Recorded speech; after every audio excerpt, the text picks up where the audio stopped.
गणेश चतुर्थी और गणेश जयंती ये दोनों पर्व भगवान गणेश जी के जन्म से जुड़े हैं, लेकिन इन दोनों में काफी फर्क है। गणेश चतुर्थी को अलग तरीके से मनाया जाता है और गणेश जयंती को अलग। सबसे पहले बात गणेश चतुर्थी की करते हैं। गणेश चतुर्थी का उत्सव हर साल अगस्त और सितंबर के महीने में आता है।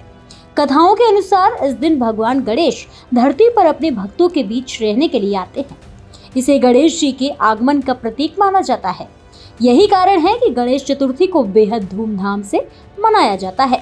इस मौके पर बाप्पा के भक्त 10 दिनों तक बाप्पा को घर में रखते हैं और अनंत चतुर्दशी पर विसर्जन करते हैं। मुंबई में तो गणेश चतुर्थी की अलग रौनक देखने को मिलती है। पुराणों के अनुसार एक बार देवता संकट में घिर गए। परेशान होकर भगवान शिव के पास पहुंचे। उस समय भगवान शिव, माता पार्वती अपने दोनों बेटे कार्तिकेय और गणेश जी के साथ मौजूद थे। देवताओं की समस्या सुनकर भगवान शिव ने अपने पुत्रों से कहा, तुम दोनों में से इनकी समस्याओं का निवारण कौन कर सकता है। ऐसे में दोनों ने एक स्वर में खुद को योग्य बताया।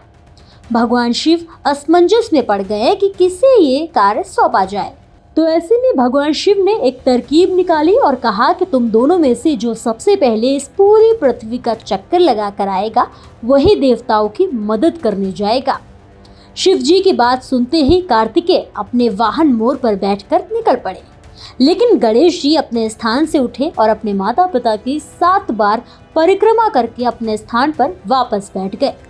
जब भगवान शिव ने गणेश जी से परिक्रमा न करने का कारण पूछा, तो उन्होंने कहा कि माता पिता के चरणों में ही समस्त लोक है।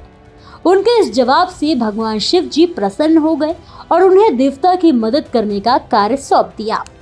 जिस दिन भगवान गणेश ने अपने माता पिता की परिक्रमा की थी, उस दिन को गणेश चतुर्थी के रूप में मनाया जाने लगा। अब बात करते हैं गणेश जयंती की।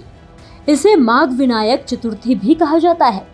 ये माघ मास के शुक्ल पक्ष की चतुर्थी को मनाई जाती है। मान्यता है कि इस दिन भगवान गणेश का जन्म हुआ था, इसलिए इसे उनके जन्म दिवस के रूप में मनाया जाता है। ऐसा माना जाता है कि इस दिन माता पार्वती ने ऊटन से एक बालक की आकृति बनाई थी और उसकी प्राण प्रतिष्ठा की थी, जिसके बाद ये बालक विघ्नहर्ता भगवान गणेश कहलाए। दरअसल ये एक तरह से भगवान गणेश के जन्म का उत्सव है। गणेश जयंती के दिन चंद्र दर्शन यानी चांद देखना वर्जित माना गया है। पौराणिक मान्यताओं के अनुसार इस दिन चंद्रमा को देखने से झूठे कलंक या दोष लगने का डर रहता है। अगर गलती से चंद्रमा के दर्शन हो जाए तो तुरंत भगवान गणेश की पूजा करें और उनसे क्षमा याचना करने की परंपरा निभाई जाती है। गणेश जयंती पर कई लोग एक दिन का उपवास रखते हैं और शाम को पूजा के बाद व्रत समाप्त करते हैं। कई जगहों पर इस दिन भी गणेश जी की प्रतिमा स्थापित कर विसर्जन की परंपरा निभाई जाती है। इस दिन भगवान गणेश की पूजा के लिए दोपहर का समय सबसे शुभ माना गया है। ऐसे ही और भी तमाम खबरों को देखने के लिए देखते रहिए भारत एक्सप्रेस।